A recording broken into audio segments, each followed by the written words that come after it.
Bonsoir et bienvenue dans les Lettres de l'âme avec Amel Blanc. Alors, cette semaine, nous avons reçu un courriel de Séverine du Finistère qui nous parle de sa rupture. Voilà, elle était en couple depuis plusieurs mois. Visiblement, ça se passait très bien. En tout cas, elle avait l'impression que ça se passait bien. Son ami est parti, pas pour des raisons, on va dire... il l'a pas quitté pour une autre. Et le problème, c'est qu'elle ne comprend pas, voilà, pourquoi tout ça est arrivé. Et du coup, elle a du mal à passer le stade de cette rupture et puis à se reconstruire. Et donc, elle voulait demander à Amel si elle avait des conseils sur ce sujet. Bonsoir Amel. Bonsoir Séverine, bonsoir Antoine, bonsoir tout le monde. Merci Séverine pour cette question et pour votre confiance. Alors, la thématique qui sera abordée ce soir sera la rupture et comment gérer au mieux ce cap difficile. Comment comprendre effectivement ce qui peut se passer. Alors déjà, dans un premier temps, c'est vrai que dans l'instant présent, c'est difficile de vivre une rupture parce que le sentiment premier, c'est le rejet. C'est pourquoi est-ce que j'ai été rejetée. Dans votre courriel, ce que je comprends, ce n'est pas une décision commune, ce n'est pas choisi, ce n'est pas un désaccord commun, réfléchi, c'est une information que vous avez pris de plein fouet. Donc, quelque part, il y a aussi un sentiment de trahison. Il y a le sentiment de ne pas avoir été assez estimé pour être dans la confidence quelque part. Donc, je vous dirais, j'ai pas assez d'éléments pour pouvoir répondre puisque je ne sais pas, par exemple, si la personne vous reproche entre guillemets d'être trop présente, trop étouffante, d'anticiper ses besoins, etc., etc. Maintenant, ce qui est évident, c'est que si vous y a eu rupture, c'est que quelque part, tout simplement, il n'y avait pas de connexion. Il n'y avait pas de connexion, il n'y avait pas de complicité, il n'y avait pas de complicité au point d'avoir confiance, au point de pouvoir parler des émotions, des mal-être, des tensions, etc., etc. Donc, la première chose que j'ai à vous dire, c'est que s'il y a une rupture maintenant, tant mieux pour vous, parce que la personne en face n'est pas quelqu'un qui a désiré communiquer avec vous. Donc, s'il ne communique pas au bout de quelques mois, je ne vois pas comment au bout de quelques années, il aurait pu communiquer. Donc, déjà, dès le départ, vous n'étiez pas fait pour vous comprendre, puisque vous aviez le sentiment que tout allait très bien. Et si la personne a décidé de rompre, c'est que pour lui, tout n'allait pas si bien que ça. Alors, première chose, comprendre qu'est-ce que ce rejet vous fait vivre. Qu'est-ce que ce rejet, cette trahison, quelque part, qu'est-ce qu'elle vous renvoie dans votre propre histoire? Est-ce qu'on vous reproche d'avoir été trop présente? Le trop répond à vous savez, c'est le principe de je donne à l'autre autant que j'aimerais recevoir parce qu'à l'intérieur de moi, je me sens vide.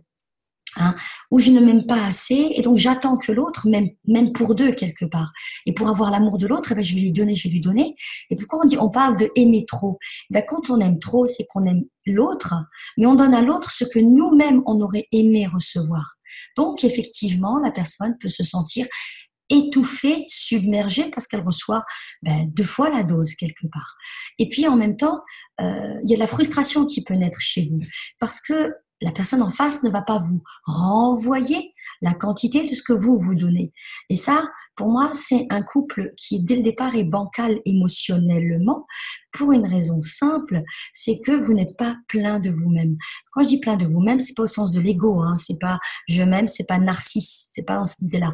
Quand je dis plein de vous-même, c'est-à-dire que vous êtes bien avec vous-même. Et être avec l'autre est une valeur ajoutée quelque part. C'est-à-dire s'il est là, c'est super. S'il est pas là, c'est pas grave, c'est aussi bien quelque part. Voilà, je suis bien avec ou sans la personne, mais je n'ai pas besoin de la personne. Quand dans la relation amoureuse, on parle par exemple de besoin, j'ai besoin de l'autre, là ça veut dire qu'il y a un manque, mais à l'intérieur de soi. Et l'autre n'est pas là pour remplir un manque. Donc la question qui est à se poser, Séverine, c'est dans votre rapport amoureux, comment est-ce que vous interagissez avec l'autre? Quelle est la place que vous donnez à l'autre? Quelle est la place que vous avez avec l'autre? Donc, quand vous me parlez de votre souffrance, ce que je comprends très bien, moi, ce que j'entends, c'est la petite fille qui est rejetée, la petite fille qui est trahie, la petite fille à qui on n'a pas donné assez d'amour et qui, encore une fois, n'est pas assez considérée pour qu'on puisse agir, interagir avec elle, communiquer avec elle, l'impliquer dans la relation, etc. Donc moi, je vous inviterai à travailler sur cette blessure que vous avez encore, qui est très, très, très présente, et reconsidérer votre conception de l'amour. L'amour, c'est le partage, c'est la confiance, c'est la complicité.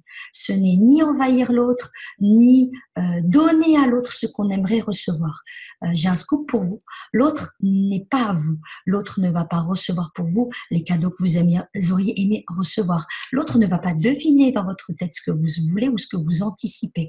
Il faut apprendre à communiquer. Il faut apprendre à verbaliser les choses. Il faut apprendre à créer un espace. C'est déjà vous connaître vous, que l'autre se connaisse aussi et créer un espace commun quelque part, c'est-à-dire il a son espace, j'ai mon espace et on a un espace où on interagit à deux.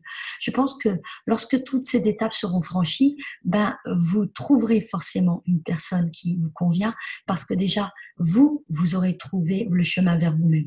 Donc j'espère, Séverine, que ces conseils vous auront été utiles ce soir. Je vous remercie encore une fois de votre confiance et j'espère que vous continuerez à regarder la chronique et les émissions prochaines. Merci pour votre fidélité. Je vous dis à très bientôt.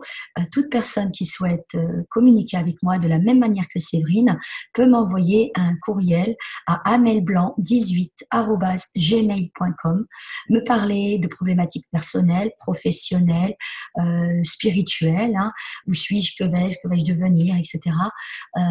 Les sujets sont vastes. Le principe, c'est tout sujet qui concerne la personne dans son chemin de vie, l'éveil de la personne. Si vous vous sentez mal au travail, si vous cherchez des questions, vous avez des questions existentielles, n'hésitez pas, je me ferai un plaisir de vous répondre. Et en attendant, je vous souhaite à tous et toutes une très belle soirée. Au revoir, à bientôt. Eh bien, merci Amel pour ces précieux conseils. Et puis, si vous aussi, donc, comme Séverine, et comme l'a très bien indiqué Amel, si vous voulez lui envoyer un courriel, amelblanc18@gmail.com. Allez, à très bientôt. Ciao, ciao.